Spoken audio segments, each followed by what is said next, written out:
Hi guys, it's Little Kansas Kitty and I welcome you back to my weight loss surgery channel. I had the RNY gastric bypass surgery on June 25th, 2018, so that was almost 2 years ago. I can't believe it. Crazy, approaching that 2-year post-op mark.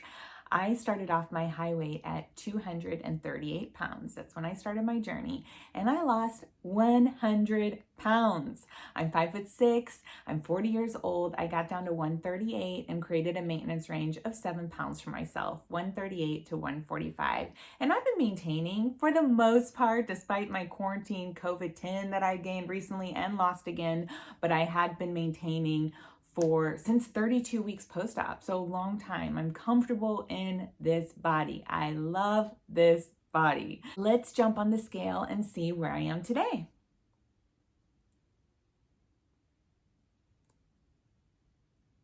As you can see, I'm 144, so within my maintenance range. Nutrition-wise, I'm feeling really, really good. I'm just feeling like I'm in a really good place. I'm making really good choices right now.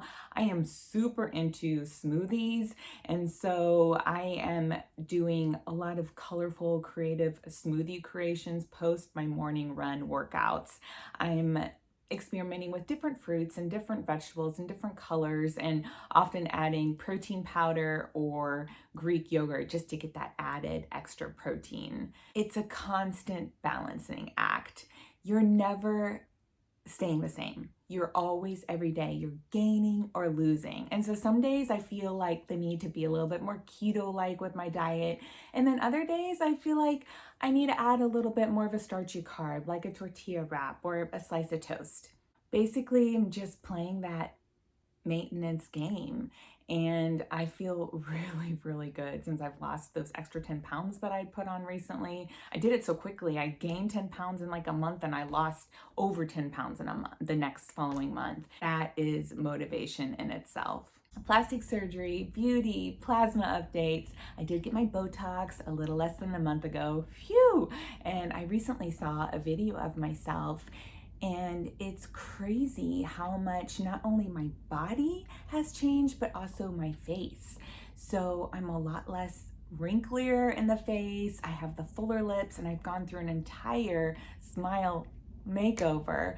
And it's wild how just the smallest little tweaks can create big impact, big changes. I started donating plasma again. It's been about a year almost since I've donated plasma last, and the place that I go to is super slow. And so I just had found it really difficult to find donating plasma into my time and into my schedule. But now I just go, I'm working from home, and it's a little bit easier for me to be flexible with my schedule. And I just know I'm gonna go and maybe like catch up on some of my Hulu shows or whatever. Because I had not been there for almost a year, I was considered a new donor, and so they kind of gave me some new donor specials, and I have gone 4 times in the last 2 weeks. So you can go and donate up to 2 times a week, and the money is really good. And so I am going to be going into my 5th donation this week, and I will be getting just a little under $400 total for all of those. So it's a great way to just get a little bit of extra cash on the side. And I typically use my plasma money for like my beauty money, because Botox isn't cheap. Getting your nails done every 2 weeks is not cheap. And so it's just kind of my trade-off. My plasma is my beauty money. I was finding though that kind of returning back to donating plasma, that my runs the following morning were really suffering, and I was having a lot of trouble breathing.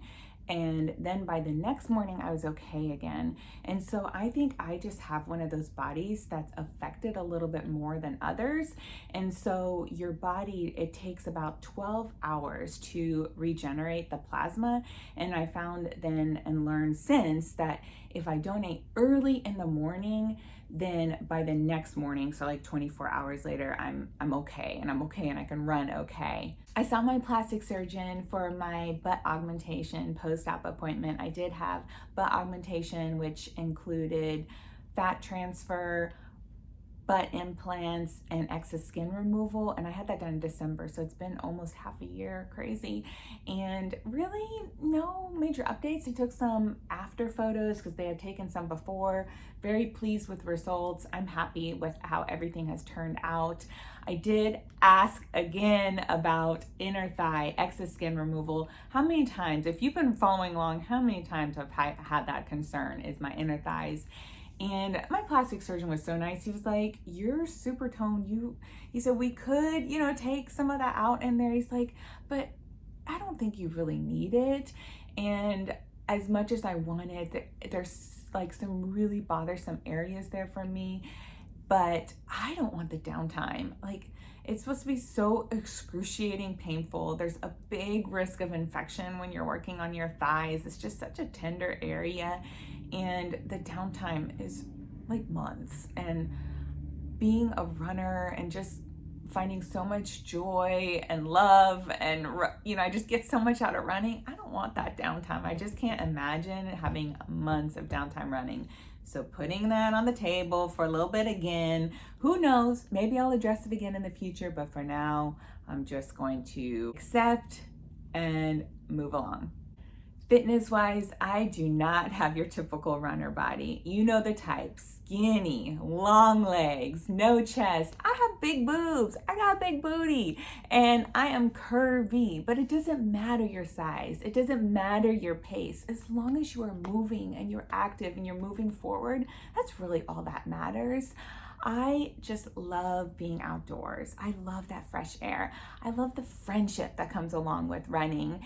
And I love the way that I feel. I love the way that I feel. I am always chasing that runner's high. My head is clear and I get great energy. I feel strong and my heart's healthy. I'm not gonna lie, running is a wonderful way to maintain your weight. Our bodies were designed to move, and in our world, we don't move a lot. We're sitting behind a desk, behind a computer all the time. And so running has really been that benefit to me to maintain my weight and keep me slim and trim. My bestie set a new goal for herself, and she's gonna run 50 miles for her 50th birthday, which is at the end of August. She started her training this past weekend, and when you're running long distances like that, like ultra marathon kind of miles, I've never ever done anything in my life past 26.2. You're running back-to-back long runs. So you're gonna run, what she did is she ran 18 miles on Friday, and then she did 18 miles on Saturday. This coming weekend, she'll drop back down. She'll probably do like a 15 and a 15. The following weekend, she'll jump back up to maybe like a 19-19 or 20-20. Anyway, I told her I will run with you as much as I can. I don't know how my body's going to react. 50 miles is not something that's really on the agenda for me. It's not a goal of mine at this point. And I'll join her for as many miles as I can and help her out. We ended up doing 18-18 and I did it with her. It was crazy. I don't know how, but I know we've had a cooler week this week. The temperatures have dropped. It's going to be tough this summer when those humidity levels really, really raise up high and running temperatures may be in the high 70s to 80. My body doesn't do well with that. And so I'm just going to run and see how it goes this summer. Join her for lots of miles. So if you see me start talking about these insane weekly miles, that's why, because I'm just helping out my friend Carol for her big 50th birthday goal of 50 miles. My son and I, we were doing planks the other day, and it's crazy how toned my abs are from running. I don't do any additional ab exercises, and actually I've been doing really bad with my every other day push-ups recently. I need to get back at it, but it's crazy how much you're constantly breathing. You're constantly breathing when you're running, and when you're running such long distances, you're working those abs. And he was like, Mom, you can't do a minute and a half plank. I was like, let me show you. Yes, I can. And I can do 2 minutes. I can do more than that. It's really, really easy for me to do planks. I mean, not like, yes, it is working at it, but we got down on the ground and we're a minute and a half in, and I was like, let's just go to 2. And so we went up to 2 and we were kind of recording each other, and we had our little timer going on, and, hit the 2 and I was like, I'm done. I could have gone further. And his competitive spirit came in and he was like, really trying to pass that. And he got up to like 3 minutes, 10 seconds and was pretty psyched about that. NSVs, NSVs are non-scale victories. And to this day, I still occasionally have an NSV happen to me. That first year when I was losing rapidly, oh my gosh, it was one NSV after another, doing a cartwheel again, jumping on the trampoline with my kids. Clothing are huge NSVs, and that's where I found myself this week. I went to Target and I just grabbed size 4 off the rack, and that's a huge NSV, and a couple small tank tops. Like, just knowing your size, not having to try them on, a non-scale victory, and knowing that they fit perfect. And it's still kind of mind-blowing to me. It's mind-blowing to me that my body is a size 4 and a small. Like, it's crazy. I love this size. This size is perfect for me, and I love that. And I think a lot of you are going to find that, like, when you reach that maintenance weight, there's nothing better than being able to just wear clothes that you feel confident in every single day. With the economy opening back up, it's been really nice to see more people again and just feel that freedom. My company that I work for, we've been working from home since March, and we did decide to extend that office opening date to the day after Labor Day, which is September 8th. It's wild, because that will essentially mean that I've been working from home for half a year, almost 6 months. Crazy. And I love it. I love working from home right now because I am still getting my social in. I still see all those people in my inner circle. So I have my family, I have my close running friends that are just regulars in our daily runs, and I still see my man friend.